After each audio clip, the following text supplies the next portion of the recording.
Sellers, appreciate you being here. In this episode, we cover a few different things: why every purchase is an identity purchase, failure doesn't exist, and a little bit of sauce from Kobe. Therapeutic sales content has now hit the feed. We'll dig into what we can find out there. Why sales is the most portable skill and why just choosing an industry is kind of a waste of time. And how to make more money by being a little bit more patient and waiting longer. If you haven't already, go ahead and click subscribe. It's the first link in the subscription that gets you on the newsletter, which we send out once a week. Includes some sales sauce, a little bit of storytelling about someone in the industry that we know is finding success.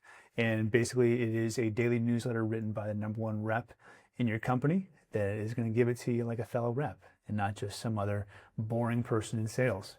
Appreciate you. See ya.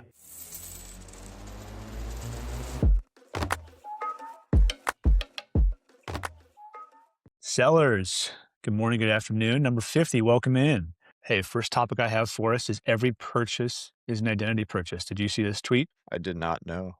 Check it out for the listeners out there. Someone more or less posted a kind of a marketing and sales post about every purchase over $50 is an identity purchase. And kind of walks through everything. The big takeaway here is, it talks about carnivore diet stuff converts 4 or 5 times X higher than generic fitness because the buyer's identity is welded into the philosophy. Insight here I have for us. I want to know what your take on how this applies to all sellers. He said, level 2 is creating the identity and then selling everything inside of it. So you don't sell a course about making money online. You create an archetype and build an entire worldview around it.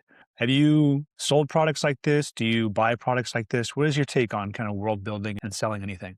Yeah, I mean, if you believe that a lot of purchases are kind of emotional decisions, it depends who you're selling to and what you sell, right? But, in the world of online marketing and products that we live in, that's super common. And I think at the far end of the spectrum, that's why a lot of people are attracted to that lifestyle marketing, right? Like the super flashy stuff. And it's like, oh, you have all these mansion and these cars. Maybe if I buy their thing, I'll be like that one day, So I see the importance of it. I'm personally like a pretty analytical, logistical kind of person and buyer, but it's really hard to sell to those people at scale on just data. Because if there's no emotional tie, then there's no like urgency. There's no incentive for them to make a decision. So I see what this guy is saying here. It's a pretty long post. I haven't read the whole thing, but it's either good luck or good for you. I'm not going to read it, but it sounds good. One of the last lines here, the products with the lowest refund rates on earth are the ones where returning the product means killing a version of yourself. Strong language. Yeah, it makes sense. I've seen this. I mean, you know my background a little bit. And if you've been listening, you know a little bit. I've sold a lot of stuff in a lot of different environments. This doesn't change. And it's very easy to talk yourself into thinking this doesn't exist in like B2B software. But I worked for a publicly traded software company, probably top 3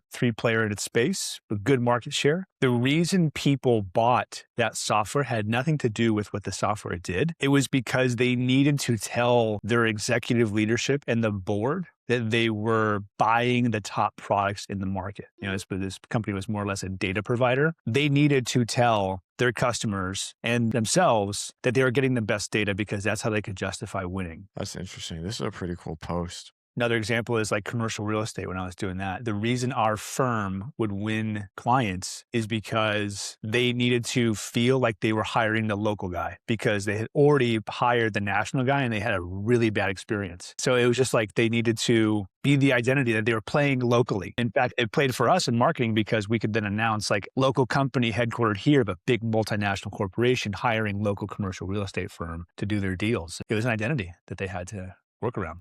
Interesting. I haven't thought about that before. Works across a lot of areas, man. I've got this one too. This is my other one. Failure doesn't exist. It's a figment of your imagination. Have you seen this before? No, I have not either. I got it open though. What are your thoughts? Walk the people through what you're seeing. This is a Kobe interview? Yeah. Are you someone who loves to win or hates to lose? I play to learn something. If you play with fear of failing, you'll capitulate. That's an interesting word. Yeah. How did you become someone who doesn't seem afraid of failing? What does failure mean? It doesn't exist. It's a figment of your imagination. Something Kobe would say. Right? And the big takeaway here, if you scroll down a little bit, they ask, hey, if you finished your career without a championship, would you have looked at that as a failure? No, I would have been extremely disappointed because I had dreams and goals, but I have to ask myself why. So I have to analyze that. As I evolve post basketball into business, those same weaknesses would reveal themselves there too. If I didn't learn from that, I'm going to struggle again. And the big takeaway here is like, man, as sellers, we can convince ourselves a lot that if we don't sell, we're failing. And yeah, for sure. Like you need to sell to do your job and keep your job. But Kobe just thinks about these things differently. And I really like this. What does failure mean? It doesn't exist. And up here, if you kind of scroll back up, he goes, I play to figure things out. I play to learn something. And this reminds me of sellers that I have known a lot that just truly get lost in the process in a positive way on what sales actually means as a game. And they're not affected by down months. Do you know people like this?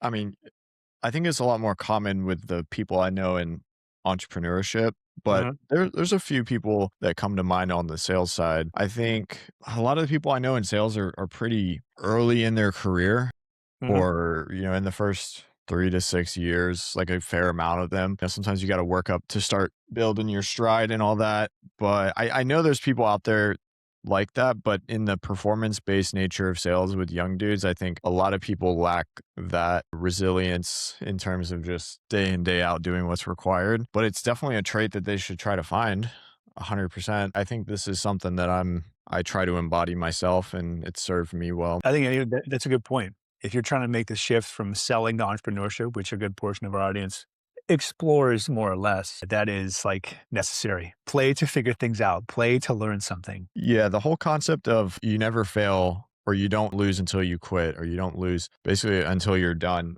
If someone tells you that, like as a salesperson, it sounds like, okay, this person that's more successful than me is telling me something that's supposed to be true. Like it's supposed to be some type of motivational Yeah. thing, and whatever. It's just like some phrase or something, right?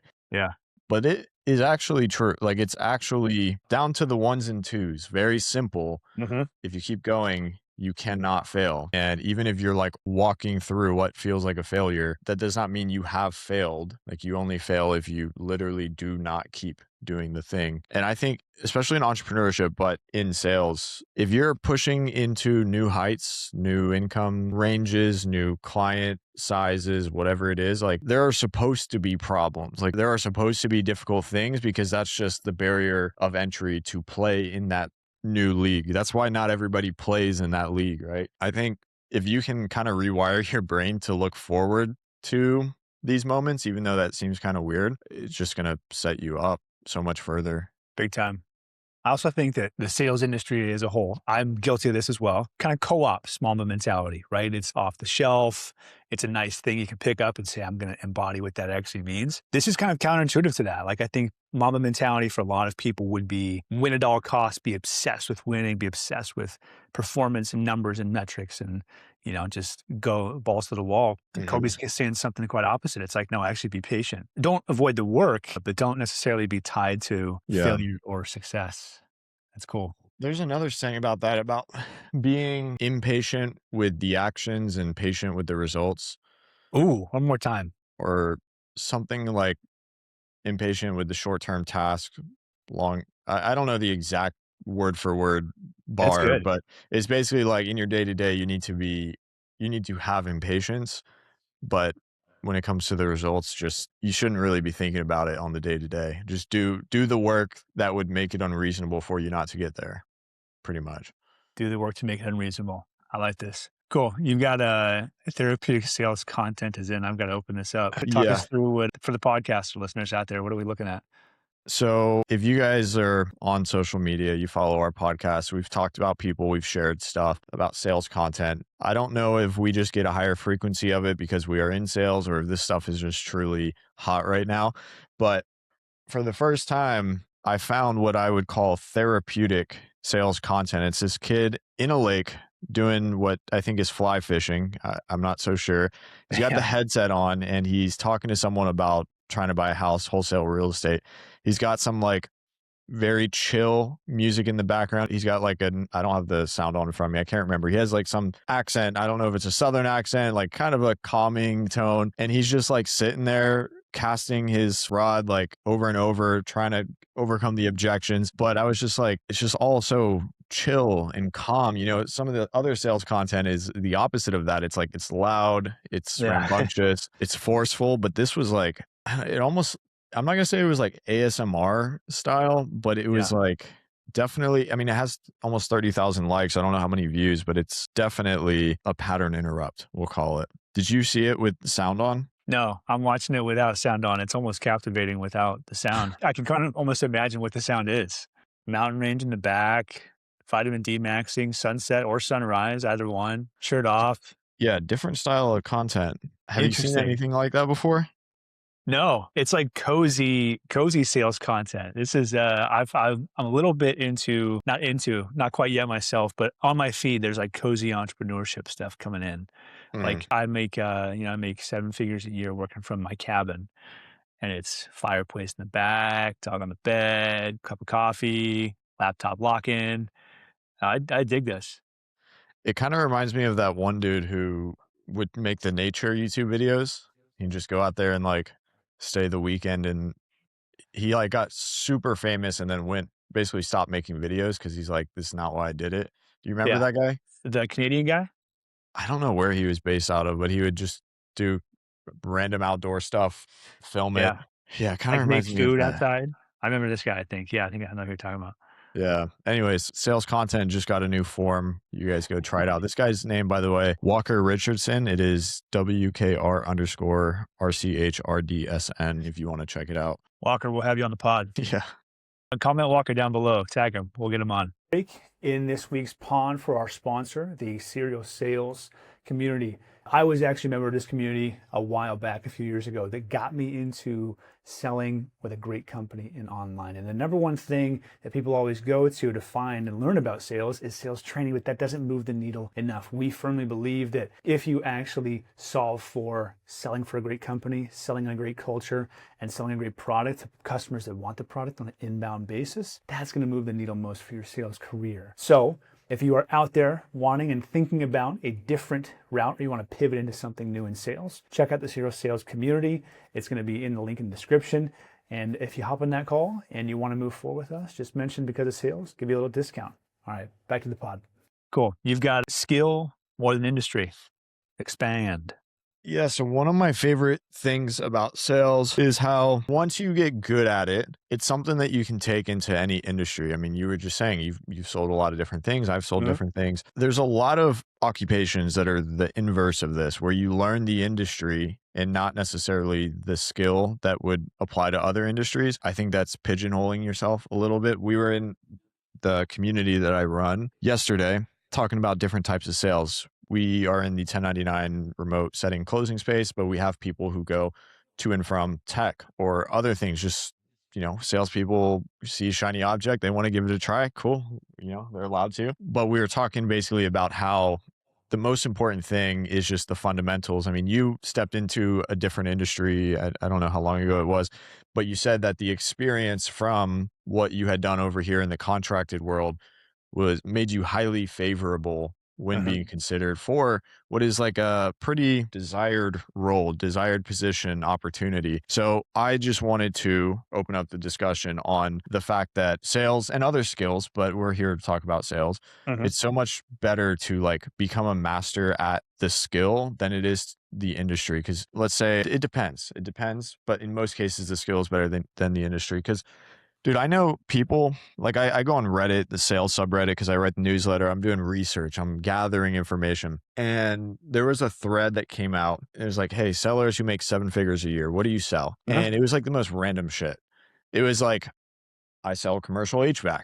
It not the sexy tech sales, not the high ticket, not the insurance, whatever. It's like, oh yeah, I sell like this really niche, obscure thing, and I make 7 figures a year doing it, working part-time. So, if you're in tech, you're in the high ticket, you're in whatever, I think it's a lot easier for you to go and jump industry to industry to make sure that you stay afloat, especially with turbulent times in the job market, all that. But do you have any opinions on that? Any hot takes? There was a time where I didn't think that this was true. And this was something that it was salesperson cope. I think it was probably when I was trying to be in my marketer era a little bit, and then realized, oh my God, it is the most portable skill and applicable skill. And to your point, I like how you put this, the inverse is not always true. Like there's a lot of industries where you get a lot of knowledge, specific knowledge that's very valuable.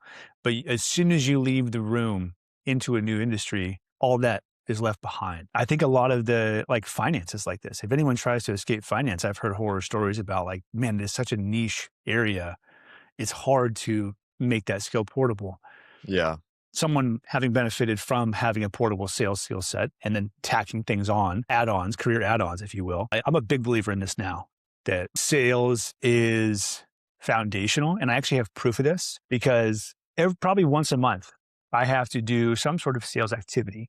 And usually it's because we find a opportunity for someone that comes into our world through lead gen or marketing that needs to be sold something that is pretty large in scope and package. And I'm telling you, man, there is no better feeling than just being able to say, yeah, book the call on my calendar. They show up on the call. I drop sauce for 20 minutes and we get a nice check. I Yeah. just have the skill. The muscle memory never goes away. And I'm a huge believer in this.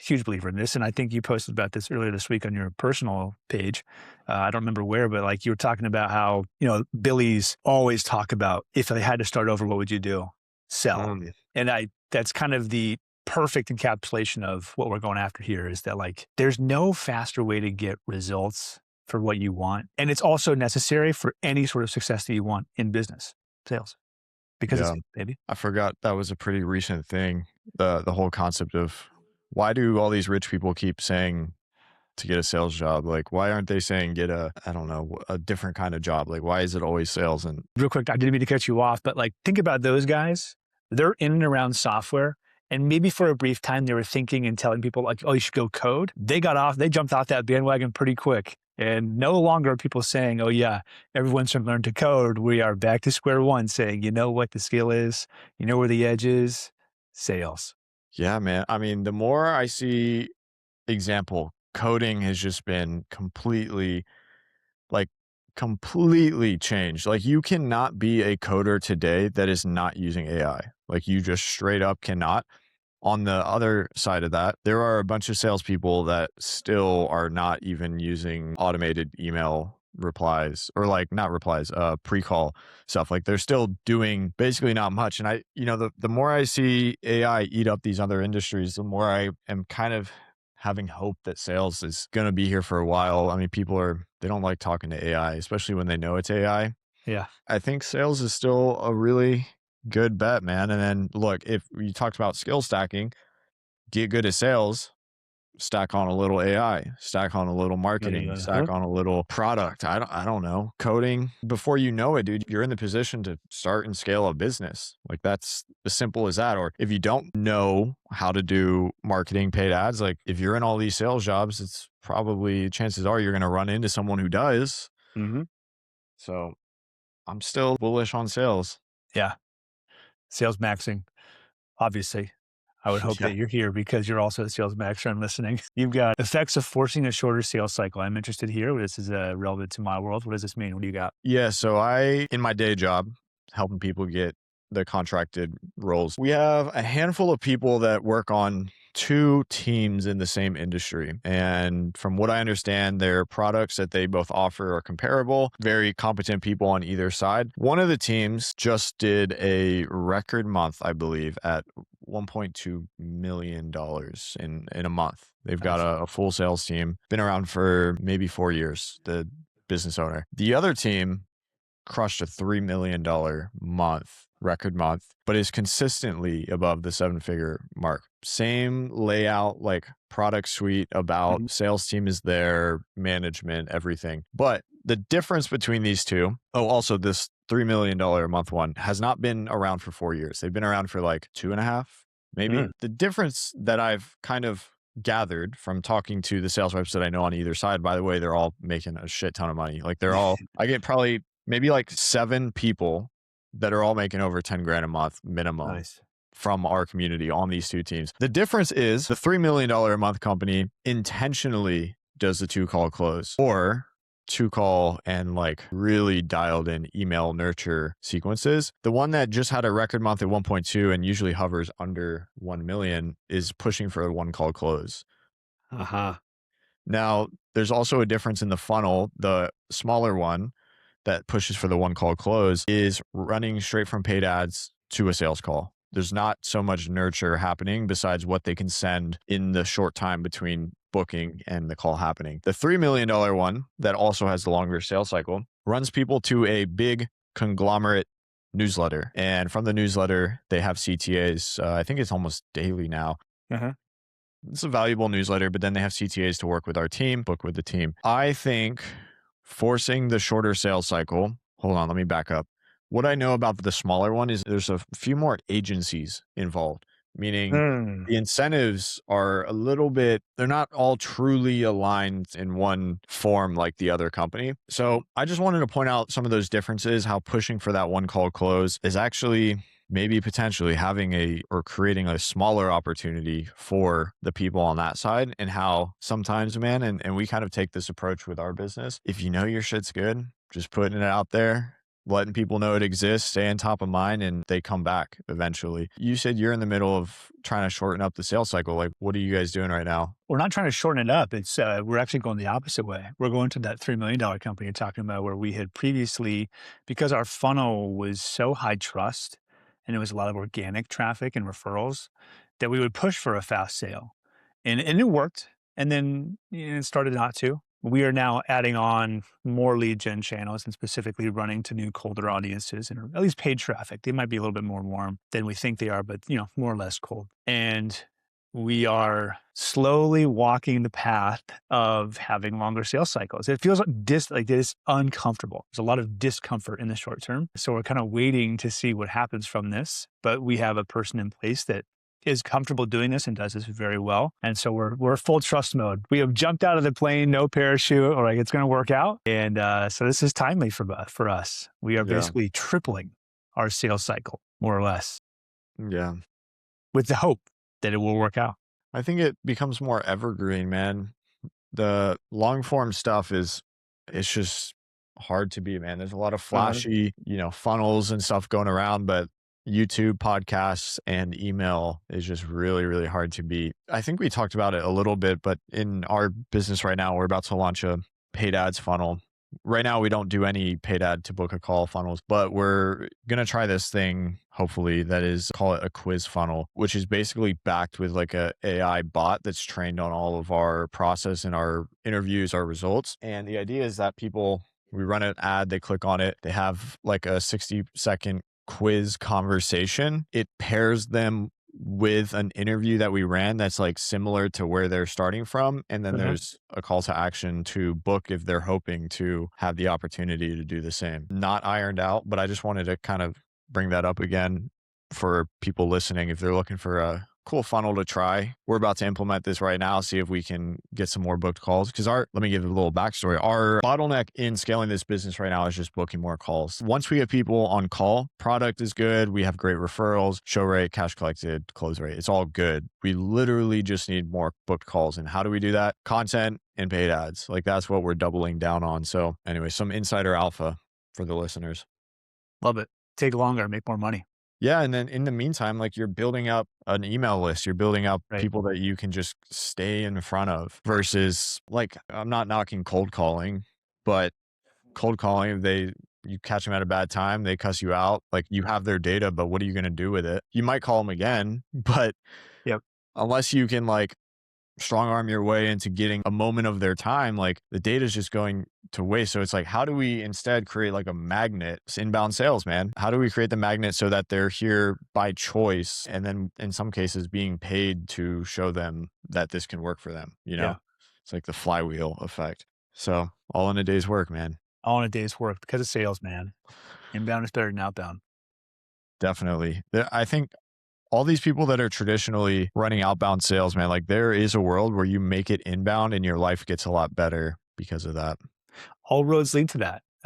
Again, kind of backing up to my experience, I was working for a publicly traded software company that was more sales related. And the reason they had not been able to find success in any meaningful way, and success would be higher share price, growing value, adding headcount. Like, in that world, that's what that does. They had stayed flat and stagnant, is because they are still a point of pride, an outbound cold calling organization, because they just never have made the switch into inbound. And we know from many experiences that cold calling and outbound is a necessary evil, and all roads lead to stop doing outbound and cold calling, Yeah. or else you're just stuck.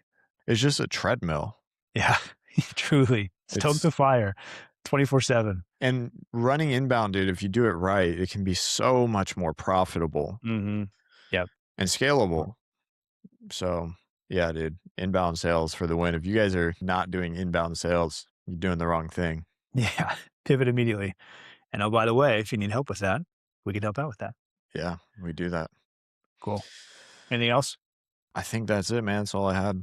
That's wrapping up. Number 50. See y'all at 100. Appreciate you sticking around to this point. Man, I'm thinking about what we just talked about. And it's so important to be able to build a foundational skill set and take it with your industry. I know, speaking from personal experience, sales is that cornerstone and foundation for every piece of success I've found in business, both online and in person. So I appreciate you sticking around. Would love for you to like and subscribe. And more specifically, please comment down below. Is there a moment in your career where you've actually experienced and benefited from having a foundational sales skill set that's translated into something else? Let me know in the comments. We read every single one, and we'll mention you on the next episode. Appreciate you. See you next time. Take care.